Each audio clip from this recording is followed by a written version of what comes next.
The fuse has been lit. It's Wednesday night. Denise and Reg host Dynamite. Come and get your Easter eggs. It's a dub.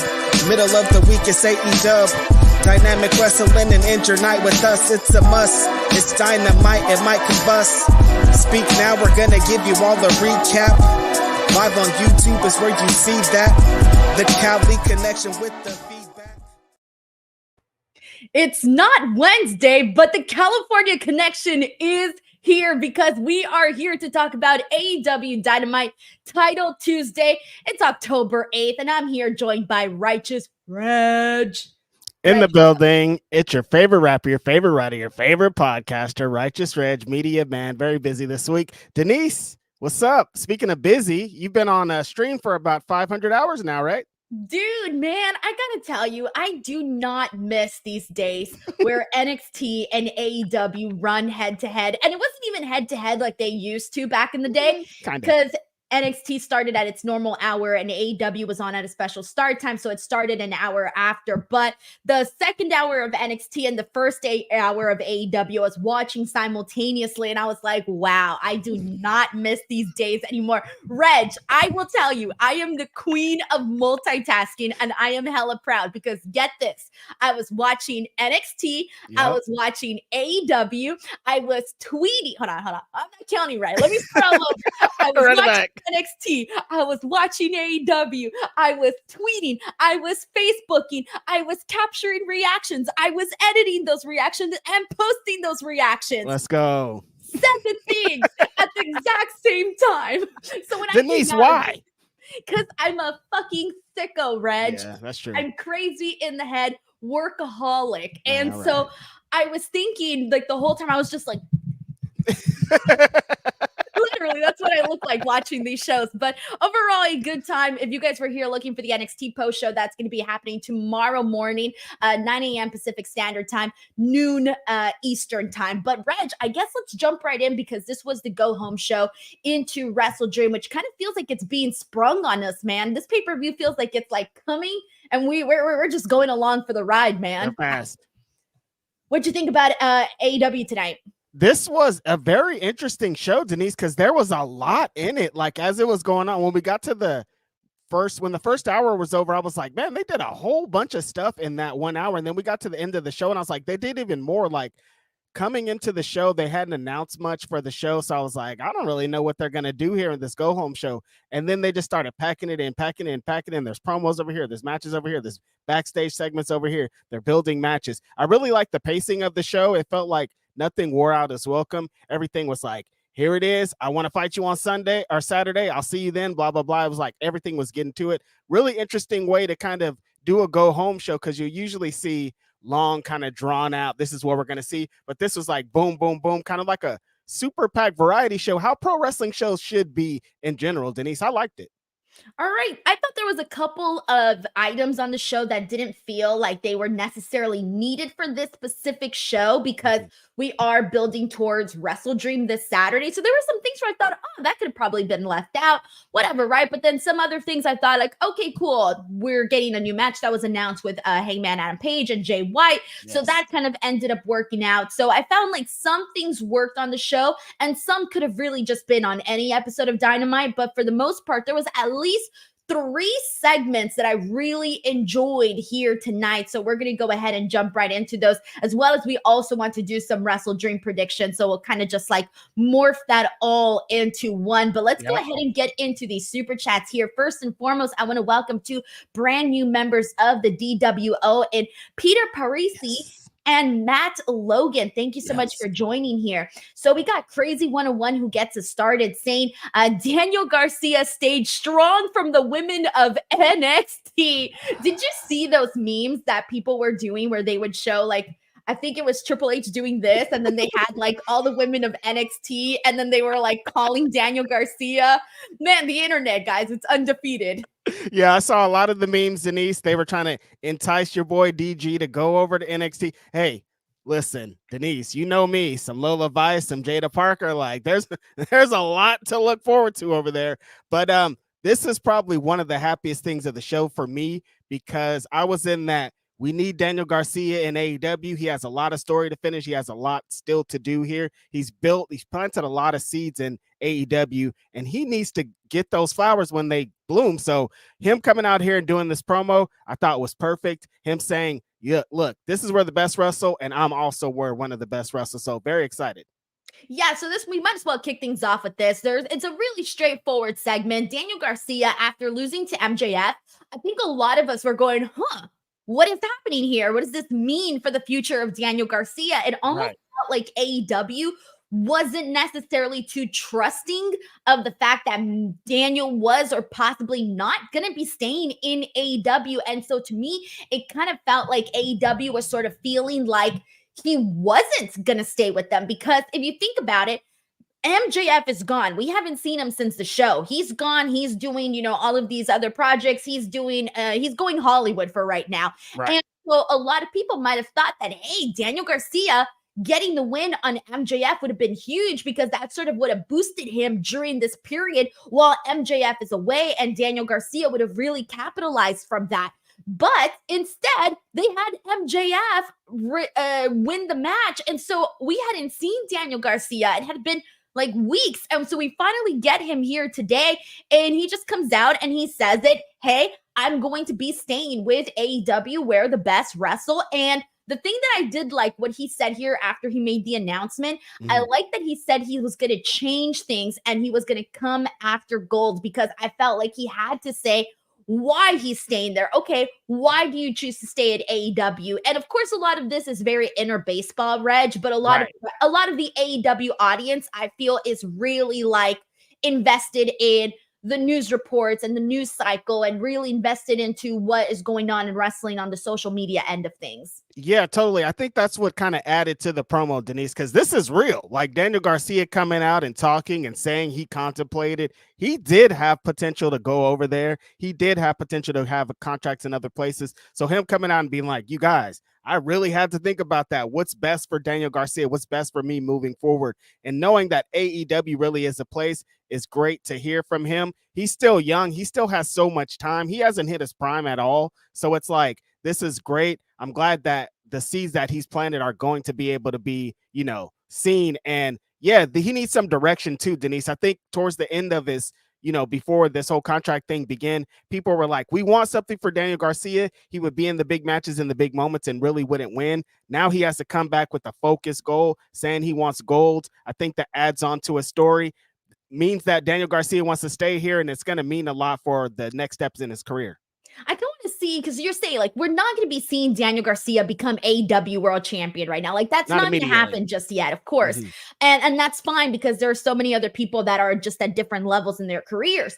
What I want to see, Reg, and you tell me how you feel about this, but I want to see Daniel Garcia mix it in with some of the young guys like Hook, for example. Yeah. Hell, even Darby Allin. I know Darby Allin's kind of moving into like bigger and better things. I'm hoping we do see that AEW championship for him down the horizon. But like, for example, he would be somebody. Kyle Fletcher would be another person. Like those people, I want to see Daniel Garcia in programs with. I feel like that would benefit him, and it would also benefit some other of some other talent, for example, like Hook, to kind of get things get things brewing. Totally. And a little segment we got kind of later in the show, Daniel Garcia is backstage. He's shaking hands with some of the homies, getting used to them, getting back, saying he's back. Then he gets to Shibata, and Shibata's like, yo, I got a match with Jack Perry this weekend, TNT Championship. When I beat Jack Perry, essentially, you're next in line. It goes right along what you're saying here, Denise. Daniel Garcia in the TNT Championship title picture with Jack Perry, with Hook, with Kyle Fletcher, with all these kind of young hoopers, the guys that are the future of AEW. If they just can get mixed up in that title scene and that kind of become their scene with Daniel Garcia as the head of it, I think that's a huge step for AEW. And that TNT Championship can kind of become the stepping stone to greater things and like the workhorse young guy championship. Exactly. Jack Perry, another guy that I would want to see him mix it in with. I just want to see all of these young guys sort of use each other as a boost to like leverage and keep climbing up that ladder and see who comes out, at the top of it all. But there you have it, guys. Daniel Garcia is remaining with AEW. He stood his ground. We got TJ Smooth Zero who says, tell me why I changed the channel after NXT and the first person I see is Chris MF Jericho. How did TK not plan what would be in that spot in advance? So it was interesting. I will tell you like some of what was sort of going on at the same time when Daniel Garcia was cutting his promo. Great timing for him because you know what they had on NXT? They had the Sexy Red performance. Perfect timing. Time for Daniel. Especially kind of goes along with what he's saying too, of like, this is where the best wrestler, we're talking about wrestlers, and on the other channel they got a rap person thing going on, performance. It's like, all right, you can see what you could get over here, or you can see what you can get over there. Right. And then when Chris Jericho was on, I'm trying to think what was on. No, I think because he said that was like the ending of the show. So it seemed like it just like crossed on over. You know what really irritates me? And this has always irritated me for the longest time, Reg? What? I absolutely hate when both shows go to the commercials at the exact same time. I'm like, you mother effers. Like, this is the time that I need to use for one show. And instead I'm watching two sets of commercials. You would think that like whoever the higher ups, whoever's watching and moving these shows along would be watching the other show and be like, they're about to go to commercial. Maybe we could capitalize on that. But I mean, I guess with times, they all start at different times and advertisers don't care what's going on the other show. Put this on when it happens. That is the most unfortunate thing. When you're watching two shows at the same time, already hard enough. But then they go into commercial at the same time. It's like, what are you guys doing here? I don't want to see four advertisements. Yeah, and I mean, obviously they can't really do much about that because they have their formats already. So what's done is done before the show even begins, right? But yeah, it irks me so much. I'm like, God dang you. Like, this could have been a perfect opportunity. But what I started to do though, because I don't know if you know this, Reg, but I have to watch CW on those streams, right? Yeah. And so I don't have control over like pausing or rewinding. Like if I miss it, I miss it. I'm done. But with AEW, because I'm watching on Stream Direct TV, I can pause. And so I use that to my leverage. So I would watch NXT because I only get one go at it. And then afterwards, whenever something like a commercial was on, then I would resume with AEW. And that's how I was able to catch up. So that helped. I don't know why those streams was really funny to me. I'm like, I don't even know if you could say that. No, but I did find a little bit of a loophole that makes it a little bit better. It's hard to explain. I can't give the loophole away. I'll message you, Reg. Damn. I thought you were trying to give it up. So even though I'm on those streams, I'm not technically on those websites. Okay, I got you. That sounds better. Give me the scoop after this. So I found a way. I was so happy my stream didn't cut out this time. Last week, I was so pissed. You know what happened to me last week when I was watching NXT?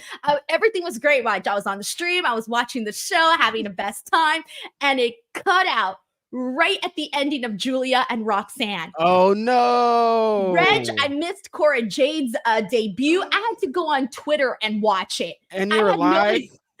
No, I wasn't live. But I was about to say, damn. I was so mad though. And well, whatever. Now I found a way to make it work. A loophole, she says, you guys. Loopholes. All right, we got Matt Logan here who says, Reg, what's with the private party hating on Stokely? Brother is trying to lend a hand. See, I'm conflicted here, Denise, because private party, Matt's definitely referencing they had private party in the back talking about their match coming up with the Young Bucks. And Stokely comes up and says, look, I've been watching you guys for the last 2 weeks. I think you guys have potential. You have all the tools. All you need is Stokely and we could go to the top. Mark Quinn's like, absolutely not. We've come so far. Why would we get to this place and get to you? In real life, with the private party, it's like, for these last 5 years, they've been attached to something in AEW. They've been attached to Matt Hardy. They've been attached to always some kind of person leading or talking for them. They don't need anyone to talk for them. They've come a long way. They could be private party and great on their own. I think this kind of plays into that story of like, now you want to come. We've needed you for the last 5 years. Where were you? And now you're here when we already got the title match. We're already in the main event program. Where were you then? So I like the story here. I don't think they need to be with Stokely, but I do like that he attempted to get with them. Is he still with Chris Statlander? He's not, right? I I haven't don't. seen them together. I think the story that they're telling is they're not together anymore. Like even in the promo, Stokely was like, "You saw what I did at All Out." He referenced it, but he didn't really reference it. I think they're getting away from him and Statlander. Have no idea why, but that's not a thing anymore. Well, it seemed like they were sort of repackaging Chris Statlander at a certain point after the whole breakup with Willow and that whole situation went down. But then now it kind of seems like they stopped that and they're restarting something else with Chris Statlander, which we might as well get into right the hell now because we had Mercedes Mone versus Emi Sakura, and that was a double title match, right? So before we get into the match, I want to talk about what happened afterwards. So Mercedes, she gets her win, and I remember kind of just being there and watching this and thinking, man, I really want to know what the hell is happening next with Mercedes. Like, who's her next feud? What's she going to be doing next? We've been talking about this for a while now. And so I was a little bit like wondering, hey, what the hell is going to happen next with Mercedes? Right. And lo and behold, we see after this match, Camille and Mercedes continue the attack on Emi Sakura, and Chris Statlander out of nowhere runs out there and she ends up battling it out with Camille. Camille obviously protecting Mercedes. And so it looks like now Chris Statlander might be the one that's going to be in this feud with Mercedes. At least that's my presumption off of what happened. Yeah, people are talking about it was kind of confusing coming out of All Out because Statlander felt like she just had turned heel with the Stokely stuff, and we were kind of going to get into that. But now we're at this position where she's making the save and attacking Camille and Mercedes. So that's definitely a babyface thing, and she's slapping hands and stuff. I would like to say the 13 to 14 to 20 seconds that her and Camille were locking it up look great. That one-on-one match is going to be awesome. The two big giant brick houses of this division, incredible. Her and Mercedes, Stat and Mercedes, one of those dream matches we wanted coming into Mercedes coming into AEW. So I'm excited about all of this. Maybe they'll tell Chris Statlander, she'll tell her story as to why she's doing all these things, these big show flip-flops. But regardless of that, I think we're into some good territory with this. I'm glad that you pointed out that they have similar physiques because that was something that I noticed right away. Because, Chris Statlander's tall and so is Camille. And so seeing them sort of like exchange with each other, like that was kind of fun just because of their size. And I wonder what this is going to look like for Chris Statlander because I feel like Chris Statlander at a certain point was going to really break through on AEW. And then unfortunately she got hurt and she was kind of out the door. When she came back to such a great reception, won the title. Cool stuff for her there, but it seems like she hasn't been able to stick a landing just yet recently. Right. She's sort of been like refinding herself, and I feel like I feel like we might start to see a new version of Chris Statlander. I just don't know what that's going to look like, and especially now that we're not seeing her with Stokely Hathaway, who was doing a lot of the talking for Chris Statlander. I'm curious to see what that's going to look like for Chris. That's an interesting thing, Denise, because like you said, coming into AEW and Statlander being with the company, she was one of the hottest wrestlers that they had. People were behind her. She just has this natural charisma where she doesn't even really have to say much to get that connection with the crowd. I was excited about her being with Stokely because I know that as a heel, she has a lot to show too in that. But like as a babyface, I think she's naturally a babyface. People naturally want to get behind her just because of her moveset, how she looks. Everything about her makes her a natural babyface. So I think moving forward, that's a good position for her to be in with the way the division exists, with the way that they need a nice babyface, somebody that we could really get behind, a homegrown star. And I think Chris Statlander represents that. Might be perfect timing for her, Denise, to be the big baby face in the company, the one that they could depend on. Bigger than Willow? I don't think she can be a bigger baby face than Willow. I mean, you need two with the two championships. You know what I mean? Like one has to be on this side and one could be on this side. And I think Stat could represent that other big baby face for the other championship. But yeah, you're right, Denise. No one's bigger than Willow. No, like I can't, she's just got the energy that you can't hide that. Like it's just natural baby face right there. We got Matt Logan here who says Reg. Oh wait, I already read that one. Sorry. Grapple Geekery says Kelly Connection on Title Tuesday is effing fantastic. I know. Reg, I now know what you look like on a Tuesday. That's so dumb. It's Tuesday me.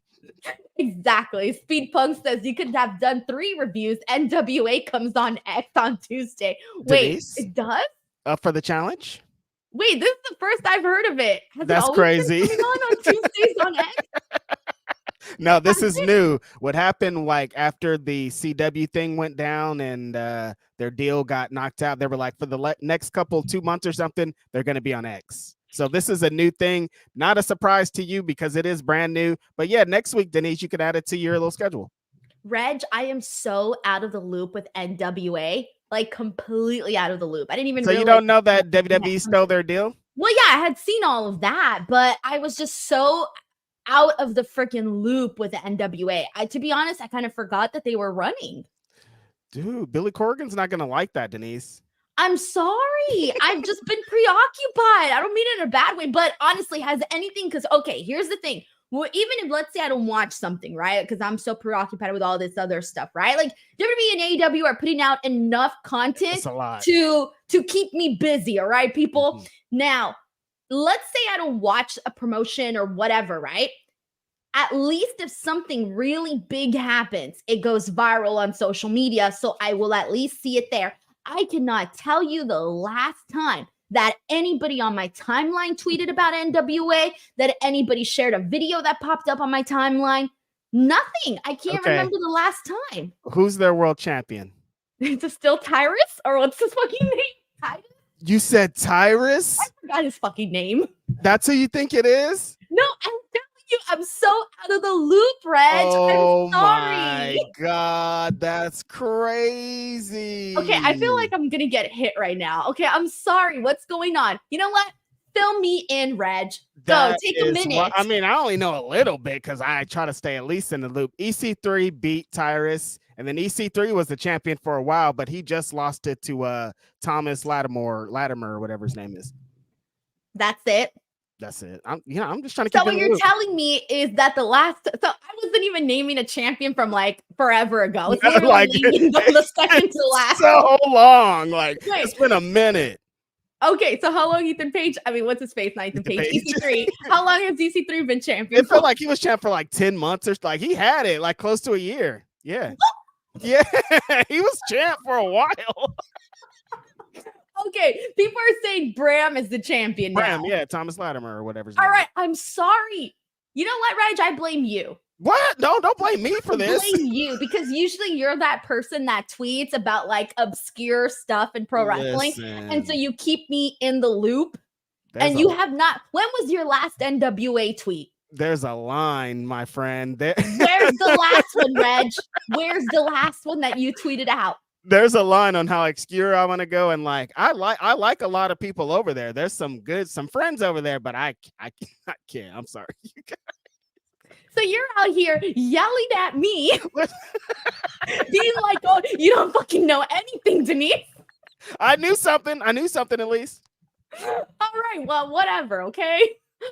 Sorry, NWA. We love you guys. We love you, NWA. Don't let our little conversation deter from that. Denise wants to interview all your wrestlers. Mr. Acosta says, glad Daniel Garcia got paid. Wish he would have gone to NXT WWE. I don't agree, Reg, Mr. you're nodding. Yeah, no, I can't. Like, I think he would have done some great things because he's a great wrestler, but he has so much story to finish over here. Yeah, I kind of feel like it wasn't done yet for him, but I don't mind it, guys. Like, I don't see this whole like jumping from company to company as a bad thing. I see it as something fresh. I think it keeps things exciting. And instead of seeing a guy stuck in a company for 20 years doing the exact same thing, or hell, nothing, I would prefer to see them jump from place to place, whether it's AEW to WWE or WWE to AEW. I don't care. To me, it keeps things exciting and fresh. Yeah, it would. And like Daniel Garcia is a young guy. He's 26 years old. It wouldn't have been at the end of the world. Even if he had signed a 5-year contract over there, he's still come back to AEW in 5 years in his prime, or still more prime to go. So for young people like that, I'm interested in them making the jump. But it's like the big established wrestlers that I'm like, I don't want to see Kenny Omega go over there. I don't want to see the Young Bucks go over there, but I understand the younger guys. Right. We got Luke Thornton here who says, glad to see a women's division heavy show hinting to Jamie and Mariah feud and to see Willow and world champ picture. Great Blue Chew plug, fun Dynamite. I know Mariah May's out here doing free Blue Chew plugs on AEW, by the way. I know. I was like, damn, free ad, Mariah? Just like this. I know they're not giving them no coin, but they definitely should be at this point.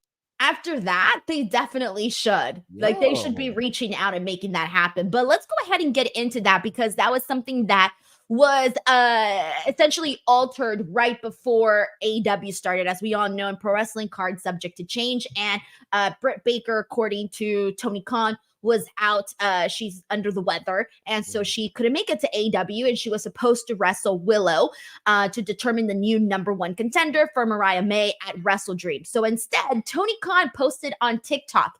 He has not posted a TikTok in 2 years, Reg. 2 years. I didn't even know Tony Khan had a TikTok, okay? So I go on his TikTok and I see the video.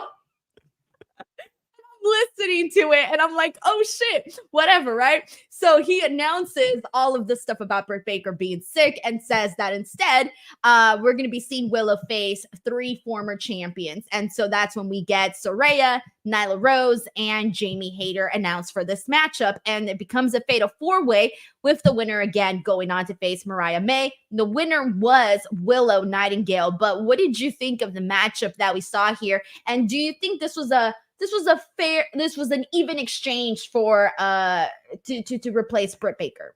I meant, like, when they announced the Willow and Britt Baker match, I wasn't like, can't wait to see this match. I was like, can't wait to see Willow win. I think we got the better match out of this. We got 3 incredible women in Nyla, Saraya, and Jamie Hayter. Jamie Hayter looked amazing in this match. And I think that the added element of, honestly, we could probably call it a fatal 5-way because Harley Cameron was in it for like 90% of it. But I think the added, making it a multi-women match, getting to add some plunder, getting to add Harley Quinn, made it a better match than we would have probably gotten with the one-on-one match, just because the women got to do more. They got a little bit more time. They got a little bit more time to space out the story and just deepen the match. And I thought that all the women worked really hard. They had some tables in there. They had some chairs. Like, Jamie Hayter tried to take off Saraya's head at one point. She was whacking her with that chair. And I thought that they told a really cool story in this. Like, it felt like the women were getting time and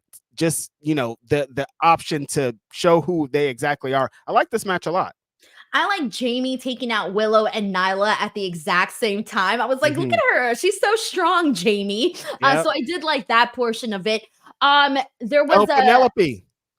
Oh, yeah, Penelope. I was about to say, I was like, somebody else was out there because I felt like there were so many people at a certain point. I was like, bro, just bring out the whole women's division at this point. But so afterwards, though, we see this confrontation between Willow and Mariah, but it ends very quickly because Mariah attacks Willow and she gets her with a bunch of shots with the championship belt. But then later on, Mariah May is doing an interview and Willow comes in and just fucking hits her with the pounce. I gotta tell you, that was my favorite backstage segment tonight. Was Willow just like sending Mariah May to the other side? Yeah, it starts with Renee and Mariah's like, yeah, I really got her. But then Willow immediately comes in, pounces Mariah out of the way, cuts an impassioned promo with the punchline being, I'm going to be the new AEW Women's World Champion. Crowd goes wild. She has blood all on her face. Her hair's all messed up. Like, she looks like she just been through hell. And it's just one of the best segments of the best segment of the night. And like, just getting that in that amount of time is such a special thing for a backstage segment. That was really, really good. Showed that Willow can get hardcore, and if you're going to get one over on her, she'll get one back on you. Showed that Mariah could play that from behind in peril heel that got what she got with coming to her. It was done a lot in that little bit of time. When I saw that it was going to be Britt versus Willow, I instantly was like, okay, Willow's definitely winning this because we just saw Britt go for, Mercedes' title. So I was expecting Willow to get another go at the AEW Women's Championship, right?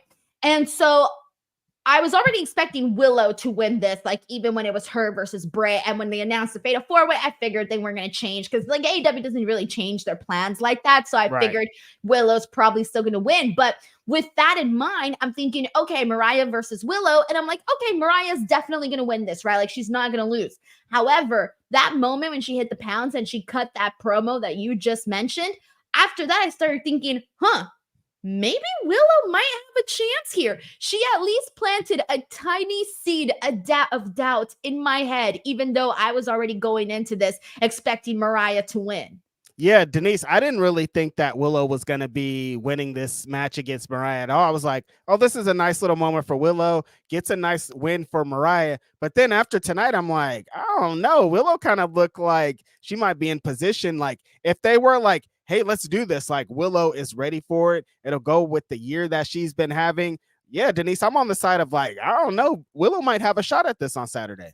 I don't think they will. Like, I'm still going to go with Mariah, especially because we're still waiting for that Mina feud to unfold. Right. Again, everybody mentioned, the tease today that we saw with Jamie Hayter. So there's still a lot to do there. Plus, I feel like this reign needs to make Mariah May into a star. Because, Reg, we've talked about how Mariah May was really over with the Toni Storm stuff.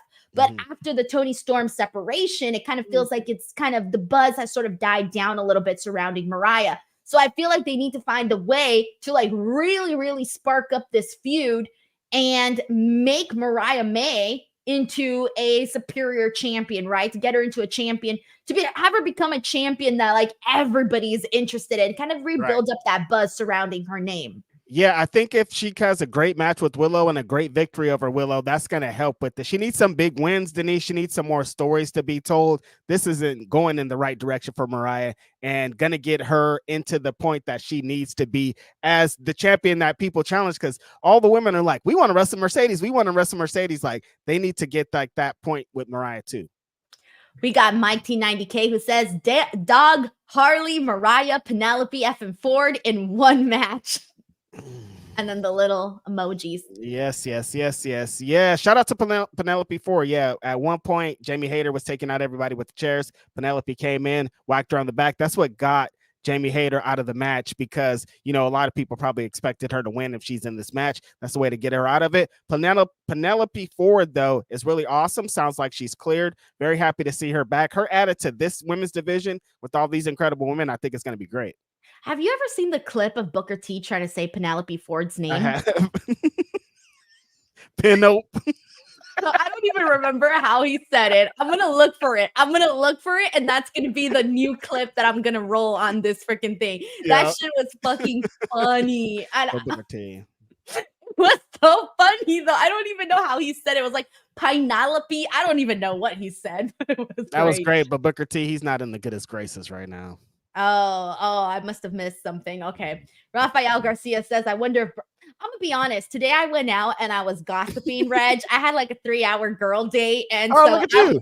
I was just gossiping the whole day. Just gaffing with the gals. Hey, gals, what kind of gossip do you have, gals? Oh, I got so much gossip today. I can't wait for my husband to get home so that I can tell him everything that I know.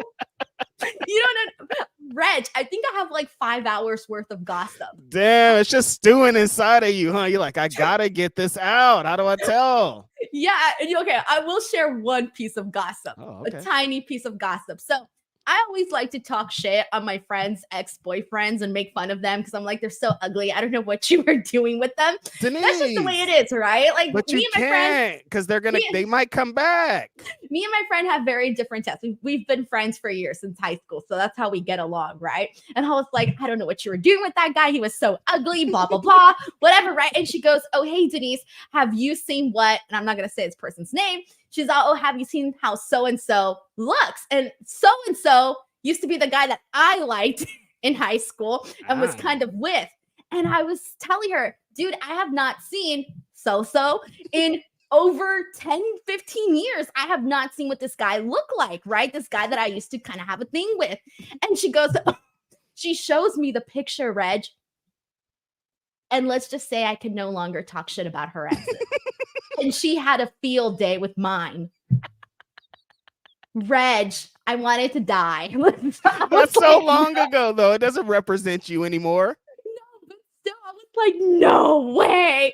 Like, you ever go back and look at your old exes from like 15 years ago? No comment. Okay, well, all I'm saying is it happened to me today, all right? And I lost my talking shit card. I cannot talk no more shit. Shout out to the homie. He's probably I'm sure he, just eating. He's probably saying the same thing about me. No, he's like, hey, man, I'm trying to spin the block. I wonder if I can get back. Look at her. Look, you see what she's doing now?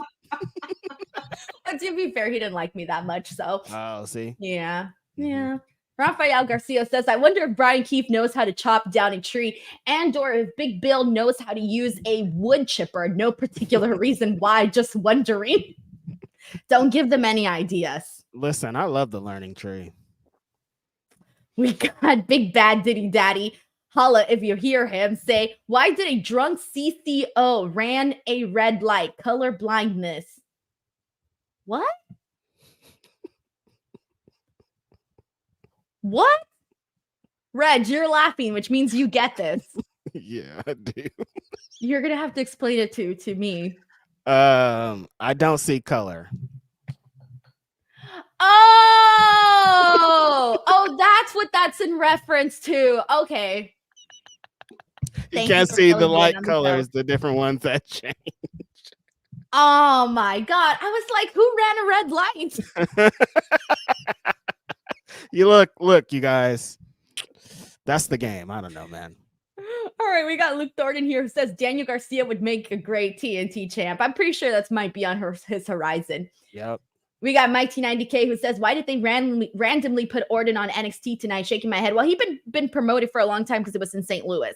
So that's the reason why. And it had been promoted for months. The match was fine. Unfortunately, the RKO didn't connect, which was the thing that people were really looking forward to in that match because, Javon Evans with all his flips and stuff. So unfortunately, I think the moment that everybody was anticipating for just didn't end up going down the way you wanted it to. They tried to do like a special one. Yeah, dude, it was like, I don't even know. It's like he did a bunch of fucking flips, like fucking corkscrew. Like, I don't even know what the hell he did. Can't even tell you. Damn. All right, we got Vasco here who says Daniel Garcia staying feels right. The AEW future looks great. I love how everybody's talking about Daniel Garcia right now. We also got Big Bad Diddy Daddy here who says Daniel Garcia needs a superhero gimmick. How about Daniel Garcia comics? That would be horrible, like DC Comics. No, that'd be so bad. He needs to just be more himself, start wearing more leather vests like he wore tonight, and he's on his way. We got Sheldon Jackson who says New Japan Pro Wrestling and AEW have shown me that the strong women's title is way more important than the IWGP women's title. Mayu Iwatani has been champ for 18 months and mid-reign. Tony should have won the title from Mayu. All right, so I'm out of the loop here. Reg, have you been keeping up with this? Yeah, I guess it's just because it feels like New Japan's they're trying to do this point that Sheldon makes and make it important. So they're not having it defended as often. It doesn't feel like anything's put onto it. On the other end, the strong women's title has been in positions like this. It's always in a big match at the New Japan Strong shows here in America. Like that championship has been put on a different pedestal, the same one that the IWGP women's title should be, but it doesn't feel like they're in the same way. So when they announced the strong women's title and the IWG, you're like, well, the IWGP having that name, having that history is going to be in more positions, but it hasn't been. The strong title with AEW's connection, being connected to Mercedes, being connected to Willow, Stephanie, all these great women has put it on a higher level than that. And it's unfortunate, but I guess for the strong women's title, it works because AEW has such a connection to them and they've put that title on the pedestal and showed them that what they could do with the women's championship. I think in the future, the IWGP women's title will have more prestige as they continue to have it on Wrestle Kingdom and things like that. But right now it's seeming kind of weird. I think Tony should have beat her. We got Jason Major here who says, had to leave Tampa, wasn't missing this. Oh man, I've been kind of hearing here and there what's been going on with the hurricane. Terrifying stuff, man. So I know people had to evacuate. Yeah, sending love out to Jason and everybody out there in Florida. The hurricane sounds so scary. A lot of people are evacuating, a lot of when is it panic. supposed to hit? I think it's now, like it's Right now? yeah, like it's starting and it's supposed to be making its way through the next couple of days. So people are like immediately in right now, evacuating, trying to get to higher ground, trying to get to different places. So scary, Denise. There's some things like us living in California that we don't like. We don't think about tornadoes. We don't think about stuff like this. We think about earthquakes and shit like that. But like hurricanes, we don't even like, I don't even know where to start with that, you know? So sending love out to everybody dealing with that and hope everybody stays safe out there. Man, I wish there was a place that was nothing, like no tornadoes, no hurricanes, no earthquakes, Honestly. no nothing. A little light drizzle here and there and sunny days. Like, why can't that happen? Why can't we have like a perfect spot somewhere? Right. Mother Nature is scary. And sometimes she'll just be like, you're done here. Like I joke about earthquakes so often because they're scary. Like they're always like, there's the big one that's gonna hit in the Bay Area. And I live in the Bay Area. And I'm like, you guys, don't. Like it could happen at any moment. I could be on this pod like, yeah, Denise, great match with Will Ospreay. And then like the hole could suck me up. I don't know. We've talked about this where we said that because the rumor is supposedly that Los Angeles is going to be where San Francisco's at. San Francisco, right? Yeah, I'm like, what? Dude? So in that case, all of a sudden, you'd be seeing this.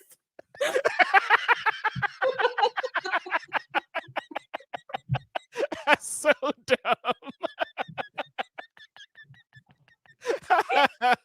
That is so dumb. No, Denise. that's terrifying. No, I get really scared. Really scary, like though. There's times where I'm like in certain places and I think like, oh my God, what if there was an earthquake right now? What would I do? Like there's times where I'm like, because there's so many freeways here. There's times where I'm under the freeway, like under the bridge, and there's like 5 freeways on top of me. And I'm thinking, oh my God, just hurry up, traffic, hurry up. Like this is not a good spot to be in. Or like little things like that. I think, oh, this would not be a good spot to be in if there was an earthquake right now. And I hate to think that way, but that's the scariest part for where you live is like, I always think of like when I'm on the bridge, I'm like, dude, if this bridge, that'd be so like I'm going in the water. The scariest thing about where you live is like, if it happens, hella people could potentially be on the freeway. Like so many people are always on the freeway. Yeah, I think about that all the time and I hate it because I'm like, why am I thinking about this? Like, it's a beautiful day. I'm driving and all of a sudden, what if there's an earthquake and you die? Like, why? Why? And you die. Yeah, and you die. Like, what the fuck? Oh my God. You know what I always think too? I do think of The Rock though in that movie San Andreas. It's like, not gonna happen like that, Denise. In a helicopter. Hey, it's Hollywood. They don't tell lies, Reg. The Rock is not gonna come and save you in a helicopter. You don't know that.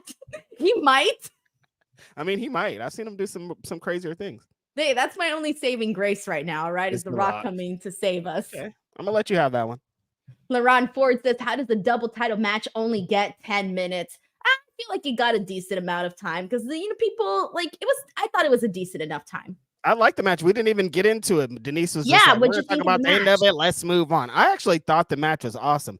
Emi Sakura is one of the best wrestlers in all of AEW because she emits some kind of crazy emotion every time she has a match. She brings something out of her opponent that a lot of women's wrestlers just can't do. Maybe it's because she's a trainer. Like she's just great. And this match was exactly, I'm like, I know she's going to make Mercedes do some different things that we haven't seen Mercedes do in AEW. And it was like, Emi got her into like some strike exchange with some chops and into some different kind of slams and submissions, kind of got her to work a like Japanese Joshi pro match here. Emi got her on the outside, showing her charisma, but Mercedes was awesome. Like just showing, just being a villain, being that Mercedes that we love, playing to the crowd, doing crazy arm drags and things off ropes, transitioning really well. I thought this match was great. They worked really well together. It showed that Mercedes and Japanese women are just a great success, and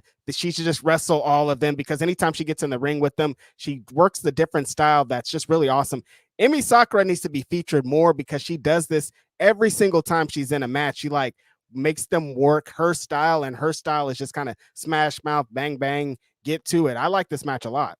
Yeah, well, you said it there, man. I think when you go into a match with certain people, you kind of know you have to like you didn't get to match their freak, right? You have to level up with their game. And Mercedes has such a love for Japanese women's wrestling that I feel like she really kind of, she knows, she understands what the assignment has to be. That was pretty good. Denise matched her freak. He matched her freak. Oh, you know what I mean? Okay, you know when there's two wrestlers where you're thinking, oh my God, these two people, Ricochet and Will Ospreay. You knew you wanted to see them match each other's freak. Or it's like when anybody's in a match with Gunther or Dragunov, it's like, and you're in the match with them, like you're gonna have to fight because that's the kind of matches that they do. Exactly. No laziness. You can't half-ass it. You got to meet a 10 with a 10. All right. We got Big Bad Diddy Daddy here who says the sexy red ain't twerking. I don't care about her in WWE. That's crazy. Was she twerking? I have no idea. This I that was my part where I was like, oh, sexy red is on. I'm gonna turn my head over here this other direction. Wait, they had her do a full performance? No, so she goes out there and she kind of started, but then Ethan Page came out and kind of like stop that. So it wasn't like a full performance. Like Ethan Page came out and I was like, oh, okay, cool. And then that's when I started paying attention again. It makes sense. All right, we got Forever Young Zoe here who says, hey guys, Reg, I ranked on the BW 500. Thank you. It's crazy because I've just recently become a regular viewer of this channel, like maybe 2 months ago, and found out about you and the list. Dude, what? That's a crazy ass connection. Like I wasn't like the homie watches the show. Let me put it on the list. I was like, dude, you should have booked them higher had you known.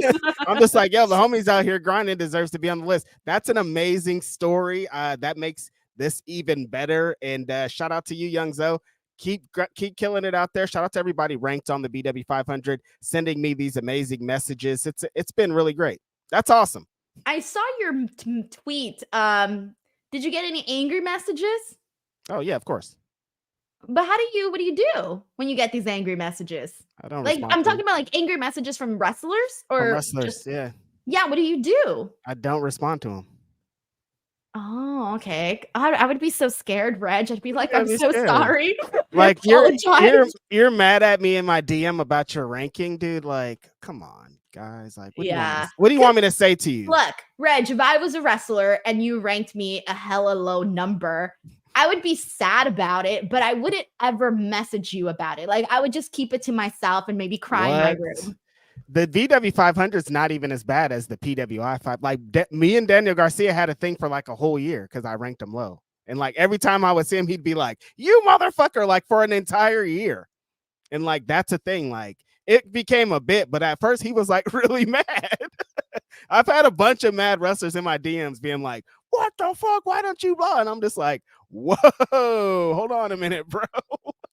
Just keep it to yourself. Don't let no one know. Like, remain unbothered. That's my thing. Like, I feel like if you remain unbothered. Met a wrestler, Denise?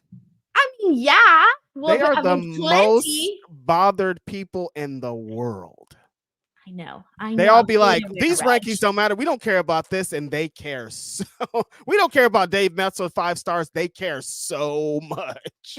Yeah, but I mean, just personally, I have a lot of pride, Reg, and I wouldn't want people to know that my pride was hurt. I was just about to be like, the top guys don't do that, but the top guys definitely do that. Like, like the ones you're like, he wouldn't do that. He does that too. The top, I'm talking about the world champions. Savage. Wrestlers are so funny, you guys. That's all I'm saying.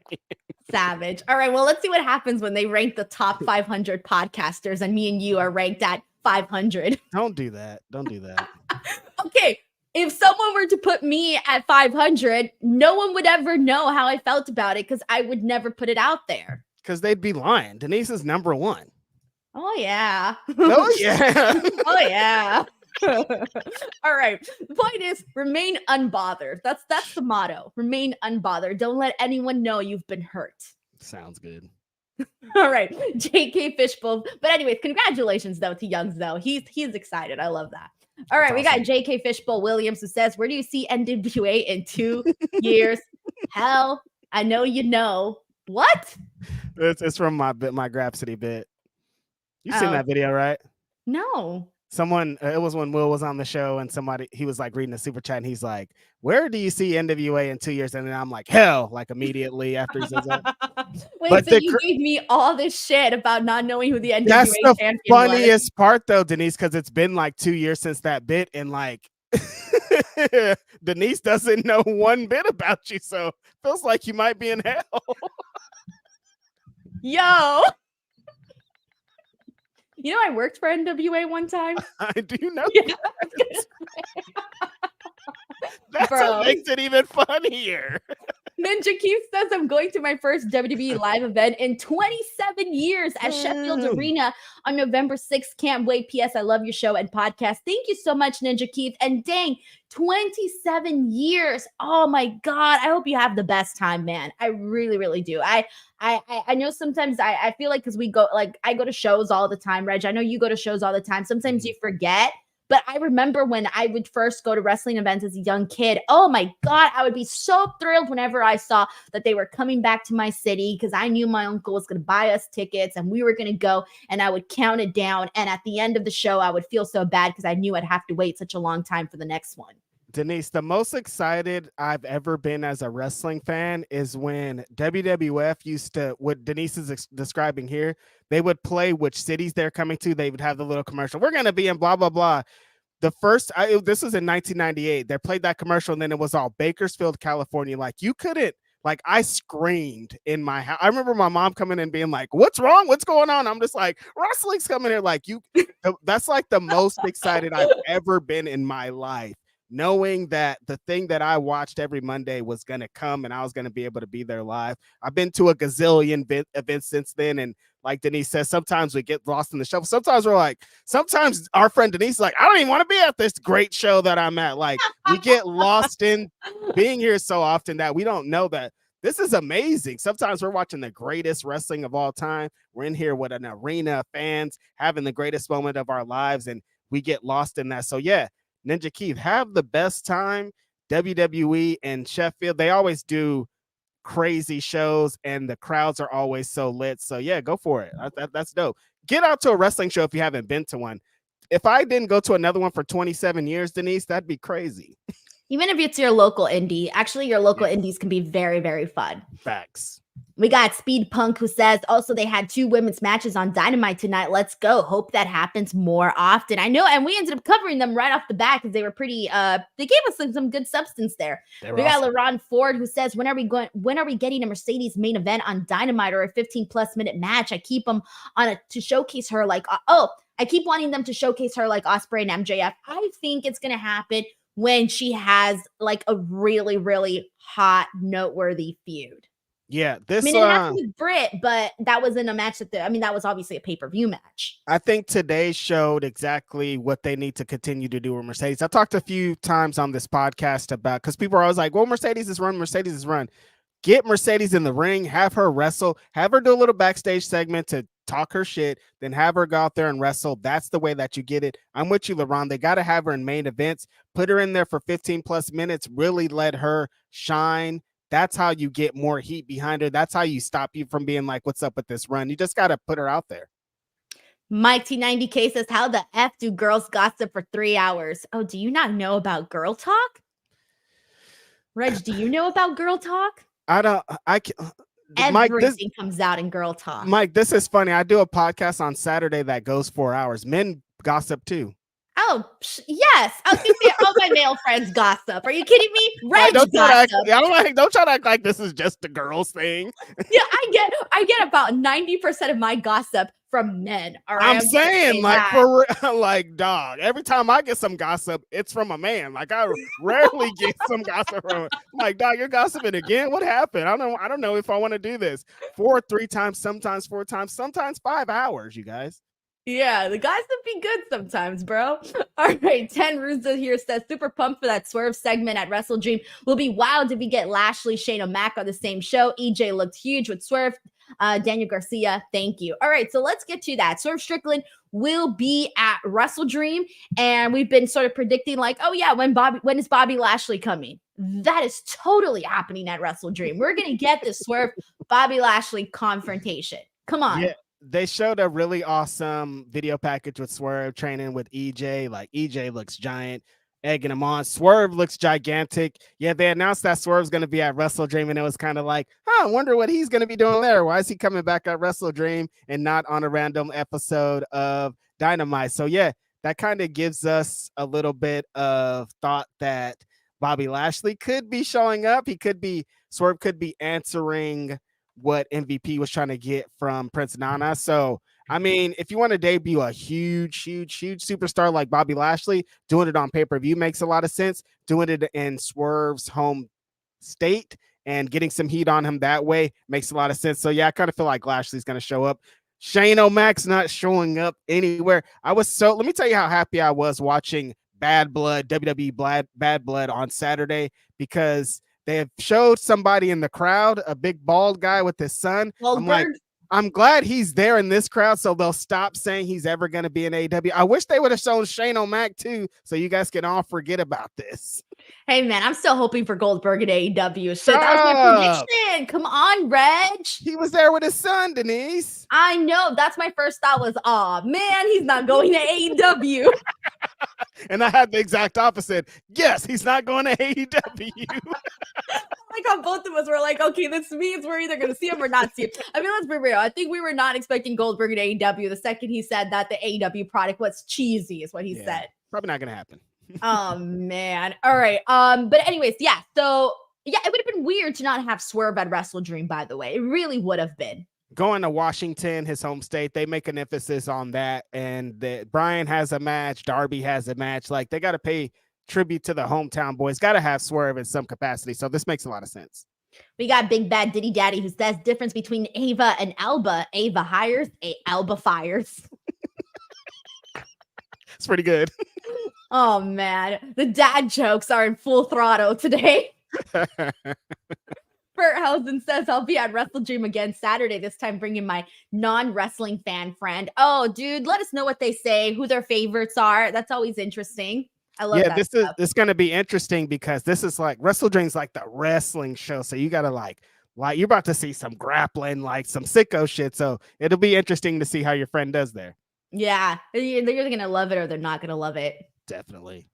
Ted Ruza says, Reg, credit boys at it again tonight. JJ was great. Was Shawn Michaels or Triple H on the show? No, not today. Oh, interesting. Yeah. They did like a little video though, I think today. I bet they did. Why are they always on TV, Denise?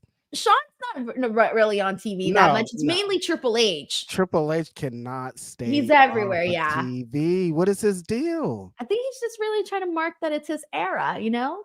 I know. At the end of the show, it's like executive produced by me. I did this. Got you. No, Sean isn't on all the time. He's on sporadically. And I mean, it made sense for him to come out on the debut. It made sense for Shawn Michaels to come out on the debut show for the CW. He's not about to be wrestling.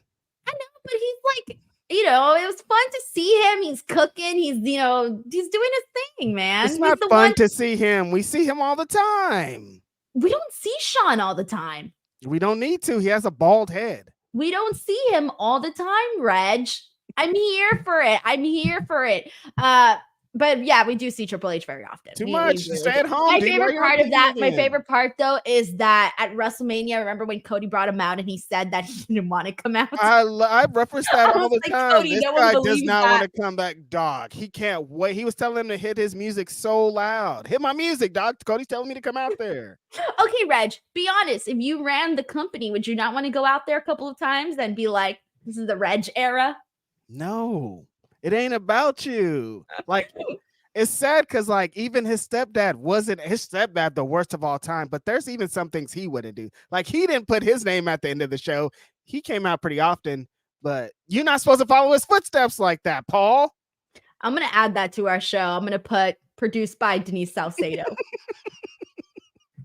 I mean, your name's on the screen twice right now, credit girl. That's because that's how the logo was made. 3 times, actually. Where's the third one? Speak Now Pro Wrestling with Denise Salcedo, and also at Denise Salcedo. That's my handle. And that's the name of the show. Credit girl in the building. That's crazy. Damn. Well, I hate to break it to you. The channel's also under my name. That's crazy. She wants all the credit, you guys. That's wild. It's my channel. Man, that's how Triple H be talking. This is my company. It's not technically his company, though. He thinks it is. Even if it's not his company, technically this is my company. Wow, look at how she's flexing, you guys. This is mine. All right. We got Mike T90K who says Lance Archer on TV. Dude is too talented to not be seen. Match of the night for me was Hologram versus Commander. Lucha Libre gets the crowd again. All right, so there's two topics to get into with that. Lance Archer joins the Don Callis family. So let's kind of dive into that first because there's kind of a lot in regards to the Don Callis family. The big thing is Will Ospreay is finally out of the Don Callis family. I think some of us kind of forgot that he was even in the Don Callis family, but he's out. He was pissed off about how Don Callis sent out Konosuke Takeshita during the match that he had with Ricochet. And we all know that's leading into a triple threat at Wrestle Dream. So that's where we're at. Will Ospreay gets slapped in the face by Don Callis. And then he's like, attacking Don Callis. Konosuke Takeshita comes in to help out Don. And then afterwards, Kyle Fletcher goes in there and he kind of ruins the moment for Will Ospreay. And it allows Konosuke Takeshita to get the upper hand on Will. And so then Don tried to get Kyle Fletcher to use the screwdriver and Kyle didn't want to and walked away. But I think Kyle's going to come around and end up doing Don Callis's dirty work.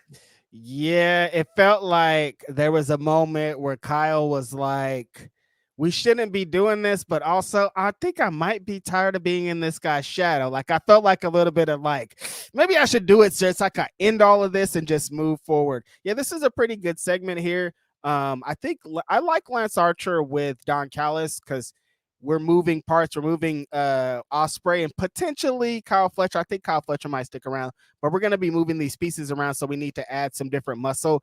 Lance Archer needs to be featured more. I think he's a big guy that could always be put into a position to be a contender or add a good win to somebody. Adding Don Callis is going to add more heat to him. I thought that all of this was really well executed. I thought Kyle Fletcher played a really good role in this. Just that kind of like, I don't know what to do. You're going to put me in a crazy position. Takeshita looked angry and strong and like he's ready to win the world championship.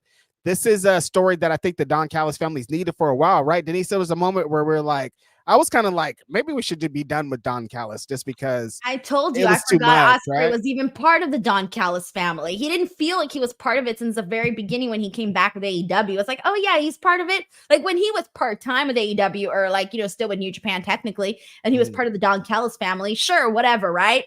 But when he came in and became a full-fledged AEW wrestler, it felt weird from the get-go. I felt like this was long overdue. Yeah, and they kept doing this like, will they or won't they? Then they'd have us kind of forget about it for a couple. Like he'd come on the show and they wouldn't mention Don Callis, and then the next week they'd be like, he's part of the Don Callis family. So like, I understand where Denise being like, we didn't even really know if he was in there at all because they kind of kept playing this up. So I'm happy they put a real stamp on it. Ospreay was like, I'm out. I'm done with you. I'm not in the Don Callis family anymore. He said it out loud. We saw it visually. Great execution there. Well, I mean, it was awkward because the Don Callis family are heels. Yeah. But everybody loves Will Ospreay. Right. Kyle Fletcher, also part of the group. Everybody loves Kyle Fletcher. Mm-hmm. It just didn't really make sense. Even Konosuke Takeshita, even though he's a heel, people like him. So the only heel in the group was Don Callis. But he's adding more heat to Takeshita. So I think he should stay with Takeshita. They heated him up, yes. Yeah, the Ospreay thing would make sense because like we'd be booing Callis, and then like Ospreay comes out, we all love him. We're not gonna boo him, and he was screwing up Ospreay's matches, so it like played into the story. But this just makes more sense for him not to be with them. Also, Hologram versus Commander. This was a definitely fun match. I mean, what you were expecting.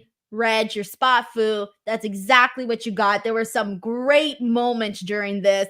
Reg, is that what you posted the video for? I saw you posted a video. Was this the match you posted it for? It was for this match. Yeah, they announced this match last night or earlier today, Denise, and I was like, here we go. We're about to do some crazy shit. And here we go. We did some crazy shit. Commander came back. He was doing Commander spots. They did one thing.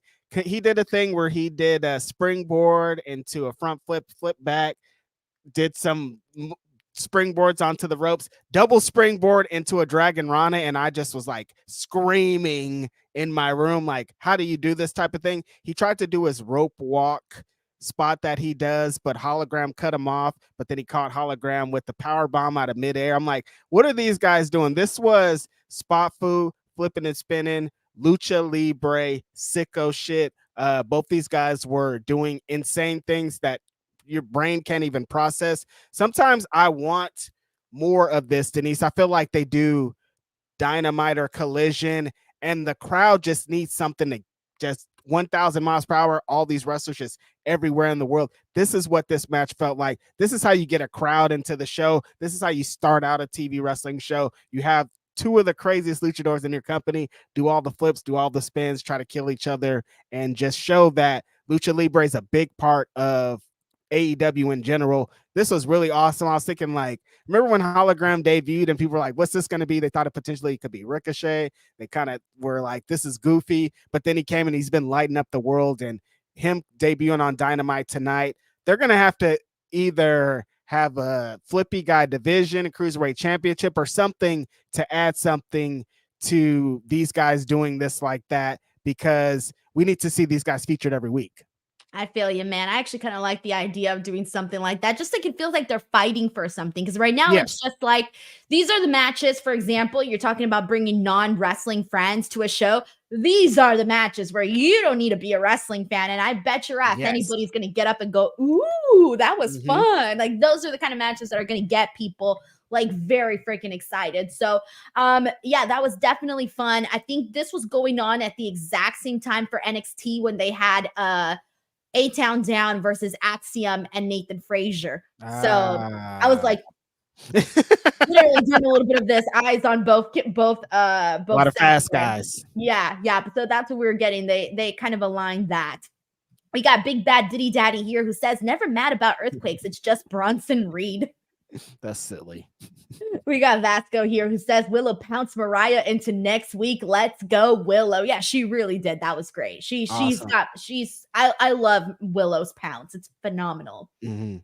We got John Taylor here who says, did some research, and it looks like Denise's perfect state that has the least natural disasters is Delaware. Biggest risk would be a random wrestling match breaking out at the Briscoe Chicken Farm. No. Wait, so Delaware doesn't have like any really natural disasters? The biggest risk would probably be in Mexican and Delaware, I think. Oh yeah, that's probably true. But not if I blend in with the little chickens. I'm just gonna be walking around. Why are you blending in with the chickens? Hey, no one's gonna judge me if I'm in the chicken farm. You moving to Delaware, Denise? Bro, I don't even know where Delaware's at. Where the fuck's Delaware? Let me pull up a map here. Hold on. Love it. Bro, I don't even know where Delaware is. Where's Delaware? It's close to, when we were in Philly, I think it's close to there. It's close to them areas, right? Hold on. Delaware. I don't even know where Delaware's at. Wait, Delaware. Hold on, I'm looking for Delaware. Delaware. Where is Delaware, you guys? We're from California. We don't be in Delaware. I gotta look at those. You can't even find it on the map. That's how much you don't know where it's at. Bro, I don't even know where it's at, okay? Wait, this is taking longer than I That's crazy. Damn, she really can't find it. Where is Delaware? Damn, Delaware is getting dissed right now. Someone said next to Maryland. Where's Maryland? Where's Maryland?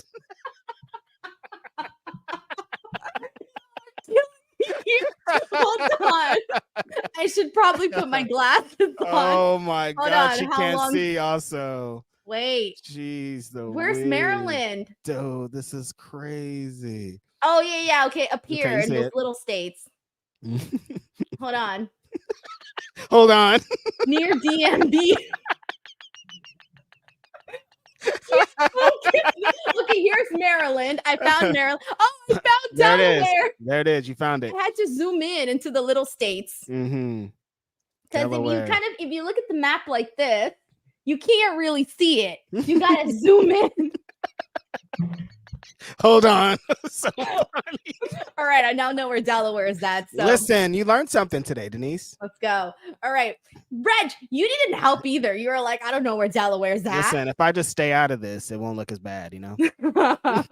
Ninja Keem said that was 10 years old when I was last at WWE Live, and I remember the main event being between Shawn Michaels and the British Bulldog for the European title. Oh, you were at One Night Only in 1997. That was your last event. That's crazy. Wow. One Night Only. I remember getting the One Night Only tape in the mail. I remember that day. I was like, man, I'm gonna go watch this, and I went to go watch that. I'm old, you guys. 1997. And you still can't tell me where Delaware's at. You've had all these years. Right? Listen, that means it's been a long time since I've been in school. Oh man. It's terrible. Clarice Johnson says, Reg, what have against bald men? I'm bald. Bald. Reg. Bald. I don't have anything against bald guys. I love bald guys. I was gonna say, do you have something against bald men? No, of course not. When I go bald, I'm gonna have a fake dreads, but I don't have anything against bald guys. You got Big Bad Diddy Daddy who says Don Callis looks like a wiener snitchel with shades. That's crazy. Rafael Garcia says Jake the Snake, Lucha great. I'm intrigued. That's right. So Jake the Snake Roberts is looking like he's gonna be the manager for this faction here with Dralistico and Rouge and Bis Mortos. Yeah, that was when Don Callis, we talked about the Don Callis thing a little bit earlier. The Lance Archer thing was apparently a trade with Jake the Snake Roberts. And so they made the trade in a backstage segment. And Renee's like, well, what did you get out of this trade, Jake the Snake? And Jake the Snake's like, you like surprises? So do I. And so after the Lucha match, Rouge, Bis Mortos, and Dralistico came out to attack Hologram and Commander. And Jake the Snake Roberts came out and did the old fist in the air like he's going to be leading them moving forward. How do you feel about this, Denise?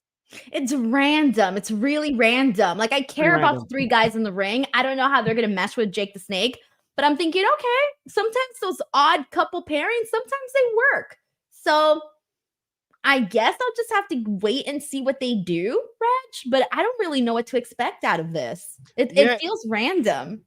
I feel like that group is so strong. Those guys are all awesome that it's going to work, but I just don't really understand what Jake the Snake's place is going to be in it. Just talking for him. Do you think that they need somebody to talk? Like, I feel like Rouge could get them through whatever they need, right?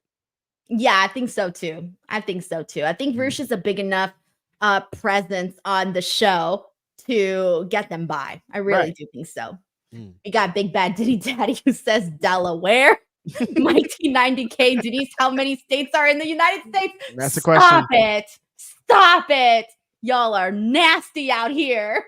I can't find Delaware for like a split second and now I'm done. It was longer than a split second. Don't act like that. Okay. You could help. Reg, you could have helped and you did not help. You were like, oh, what did you say? It's somewhere by. I said Philadelphia. We were in Philadelphia. It's close to there. Oh, yeah. It was like all the way a little bit more to the right. So that was not close to Philadelphia, Reg. To my fave, in my defense, I cannot tell you anything that I know about Delaware, okay? That's true. Yeah, I don't know nothing. Now, I knew we were going to do a quiz when I read. We're going to do a quiz. Well, that's our next video. Okay. And see who knows more. We'll play like, are you smarter than a fifth grader or something? John Taylor says, when Cal Stu Fullerton honors Denise, I'm going to send them the clip of Denise failing the entire state of Delaware. Yep. When they get you your little honorate doctorate, they're going to be like, they already gave me an award. Wow, did they? Yeah, a couple of years ago. Oh, look at that. Yeah. John, thank you so much. It's too late, guys. I already got the award. I'm good. Flexing on us. We got Big Daddy Diddy. Hold on. Big Bad Diddy Daddy who says TK and Triple H need to trade places at their post scrums. They need to stop doing them. Yeah, I think at this point it's kind of just like whatever, you know? Like, what's it doing for anybody besides creating moments for people to be angry at? Yeah. Yeah. All right. Well, let's see. We got to get into these other topics here. We have not discussed Darby and Brody King. So let's go ahead and get there because this was kind of fun. There were some things that Darby mentioned. I don't know how true this is or isn't true, but Darby basically tells Brody King that when Brody King was out of a job that he called TK because Brody had 2 kids and was out of a job and helped him get a job there. I don't know how true that is or isn't true. I have no idea. But this basically leads with Darby. This ends up with Darby smashing Brody with a rock. Yeah, that was kind of the exclamation point on this promo. When they started the show, Denise, I was like, I don't really know where this is gonna go because like Darby called out Brody, and so he starts to get into the personal backstage stuff, and some of it is true, some of it I do know, but I don't know how true all of it was. You know, when Darby kind of tells the story, you're like, I don't know, man, it could be true because Darby he doesn't be like, why would he lie? But also like it's a wrestling, so you probably should add something on it. Just them adding a little bit more backstory to it, I think is great for the match. Darby's going to get a big reception there in Washington. So like, you just want to add more heat onto Brody King. Darby slapping him and Brody just destroying him, I thought was awesome. But Darby coming back with the Rock and blooding up Brody added some heat to the match because people think Darby's going to get dragged, but he's going to have some tricks up his sleeve. We got TJ Smooth Zero who says Delaware is like 30 minutes from Philadelphia. See, I tried to told you. Won't listen to me though. No, I'm not going to listen, Reg. I can't. I'm done with all of you guys. I'm done with everybody here today. So funny. All right. We got to get into Jay White and Hangman Page. I think we all pretty much figured that this was going to be a match that was happening once he attacked him on his return last week. Yep. And Jay basically has this throwaway match with Cody Chon.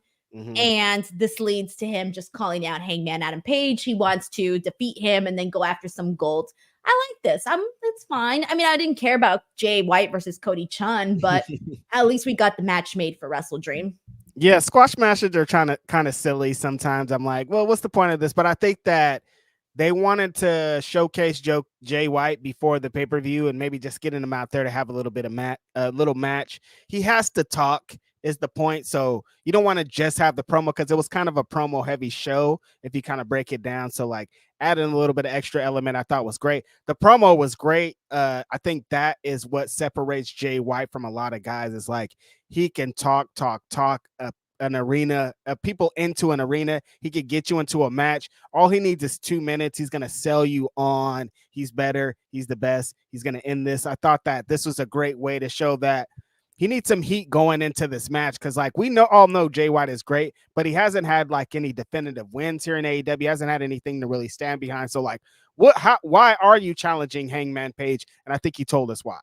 Yeah, I feel so too. And I mean, I kind of said my piece last week. I want this to be a story where Hangman Page's buzz right now rubs off on Jay White. That's exactly what I want to see.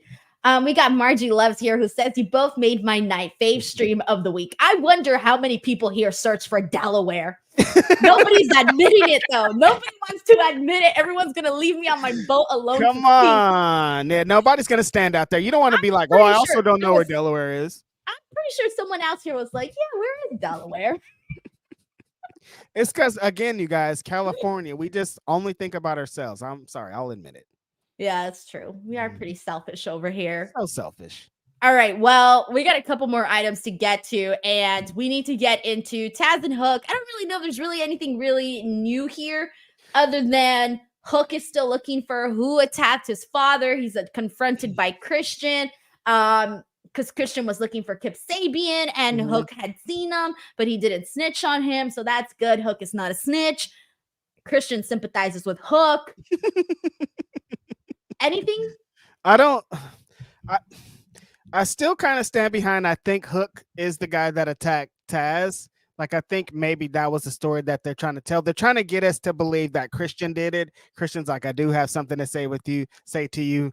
Fatherless, blah, blah, blah. Where's your dad? All that kind of Christian stuff.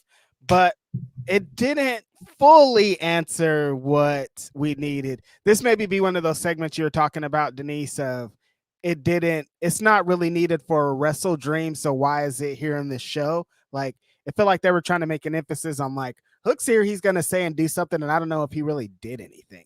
No, I don't think so. It's kind of a repeat of what we've already been knowing. But hey, he's looking for who did this to his father, so it's fine. He's talking. He's showing some character. I guess that's worth something. All right. Well, we got one last final thing to get into, and that is, and then obviously Wrestle Dream 2. What, Reg? I said final countdown. Oh, it's the final. Okay. Bryan Danielson, Wheeler Yuta versus Pac and Claudio here. This was a really, really sturdy main event, man. I loved the altercations that we saw between Bryan and Claudio specifically were possibly my favorite. But the way that this sort of like all wrapped up is we end up seeing Jon Moxley and Marina Shafir go out there. They kind of cause a little bit of a distraction on Bryan's part. And so this kind of allowed Pac to hit his 450 there, but it wasn't enough to actually get the victory there. And eventually, once we actually I was sorry. I'm dying because there's a moment where after the match and everything, we see Marina Shafir get freaking Yuta with all of the knee strikes to the gut, like out of nowhere. We see Bryan and Mox go to the back. They fight all the way to the back. And did you see, by the way, when Bryan tossed Jon Moxley into the garage door, Jon Moxley falls and does like a forward roll? Did you see that? I didn't see that part. I just saw him hit him. I didn't watch it. It was hilarious. It felt like the little extra thing that he did. Did you see when the cameraman fell off the ramp? No, I did not. Reg, how did you, bro? They're going back into the ring, right? And Moxley comes out and he's kind of like walking backwards and he like crashes into the camera. And on the corner, you see the camera guy fall backwards off the ramp to the ground. And then you see AEW security turns and he starts running to go help the guy. No. I hope that guy's okay. Yeah, so that was something that definitely caught my attention. But anyway, so that's what we got here, though. This was a pretty damn fun match, though. I thought they did a fairly good amount of work here. I mainly just like seeing that they actually made it feel interesting at the end of this match by having the post-match angle that they did. I thought that kind of drove it home for me. Yeah, there was a really funny bit in this that some of the listeners were saying in the chat. At one point after they beat Yuta up, Claudio hits him in the stomach with the hammer three times. And so Moxley and Bryan eventually get in the ring. Bryan gets everybody out of the ring.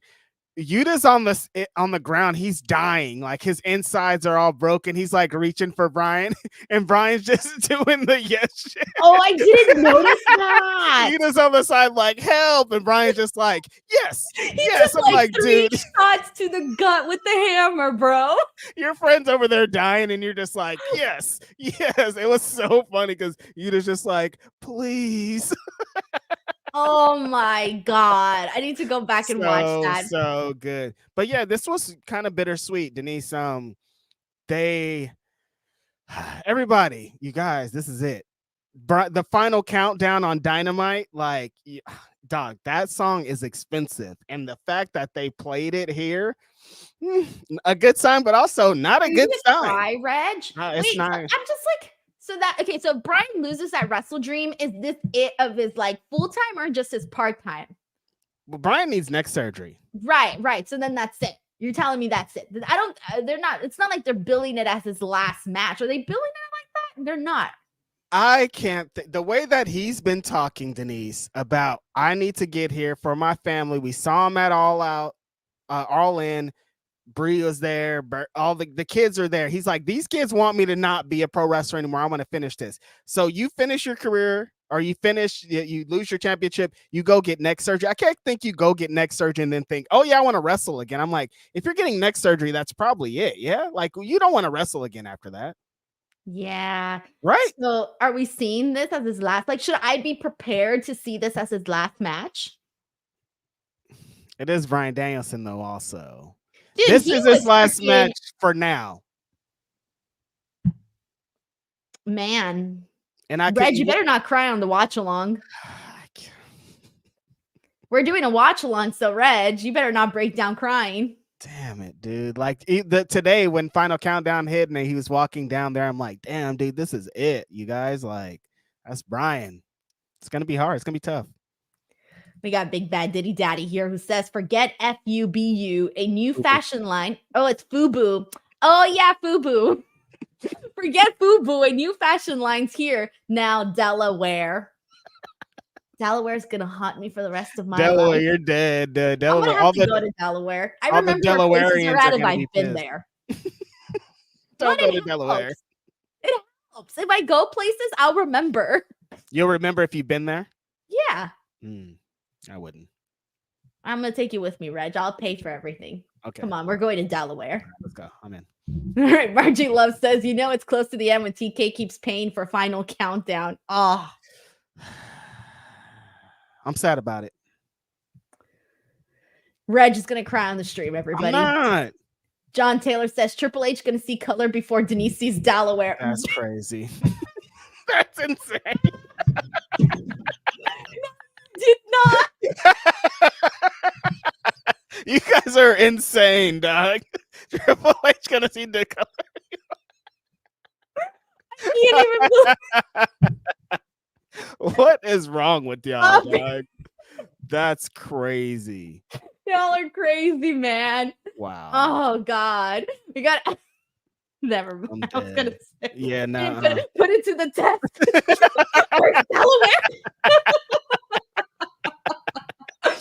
Adam Legend.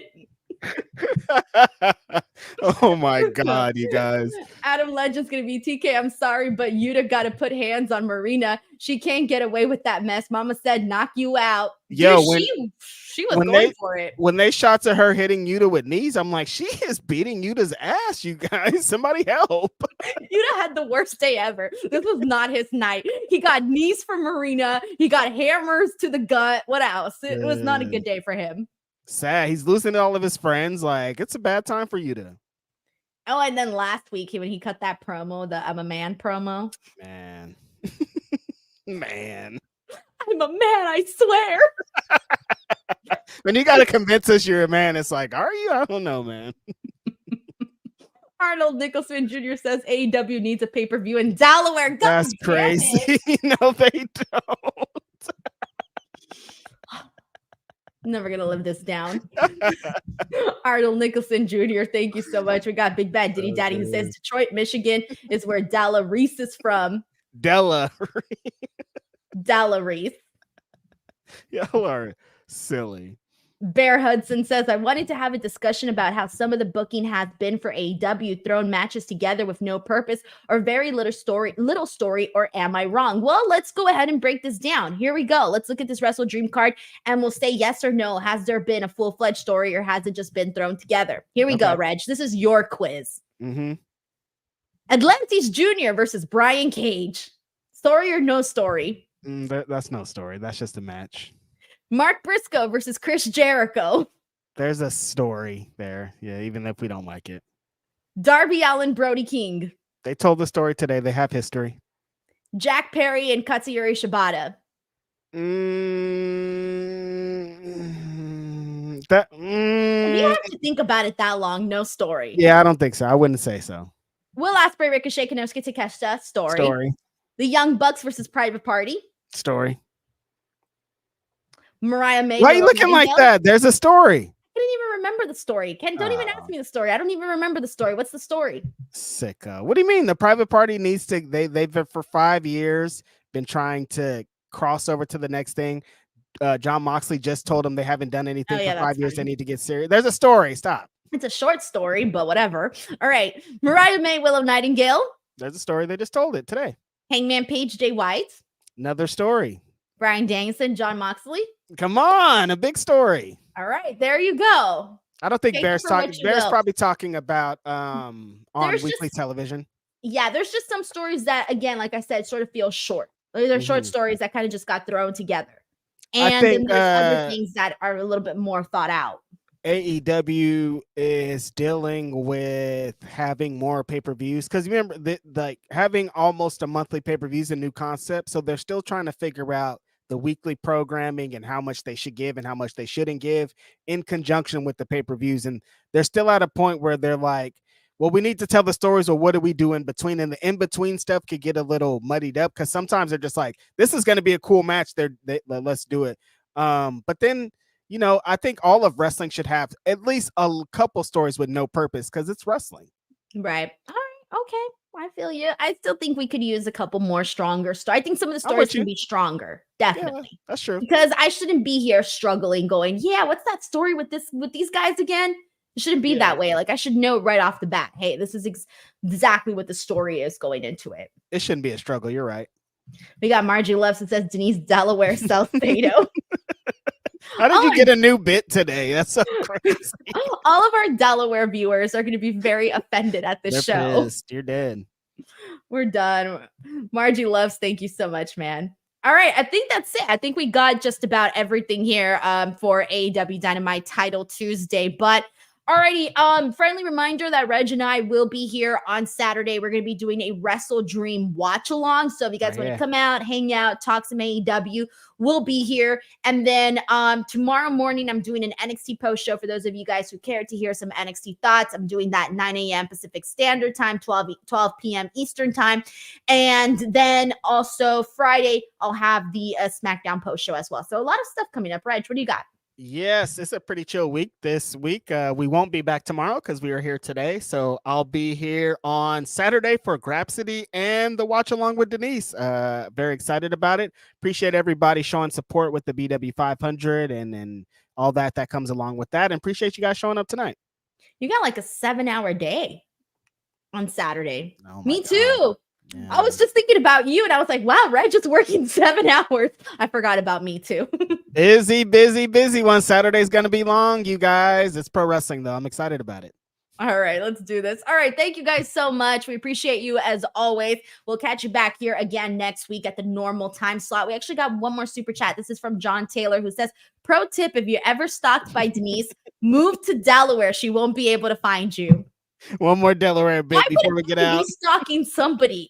Wouldn't they be stalking me? I would not stalk anybody. You're a Swiftie. You never know. Oh, I don't stalk Taylor Swift. What am I, a crazy person? There's some out there. Yeah, but not me. I don't know. Reg has plenty of things, but stalker is not one of them. I don't know. You could have a crazy past that I don't know about.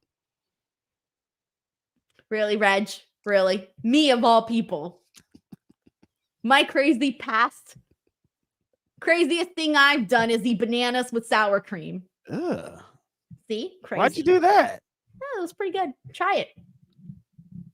They're really good. Bananas with sour cream? Yeah. Why? Just cut up a bunch of slices and put some sour cream in there and then mix it. Really sour cream? Like not cottage cheese. Cream. Sour cream. Sour cream with bananas. It's great. Ugh. All right. Well, there you have it, guys. That is our show for today. Thank you so much. We'll catch you guys on the next one. Bye, everyone.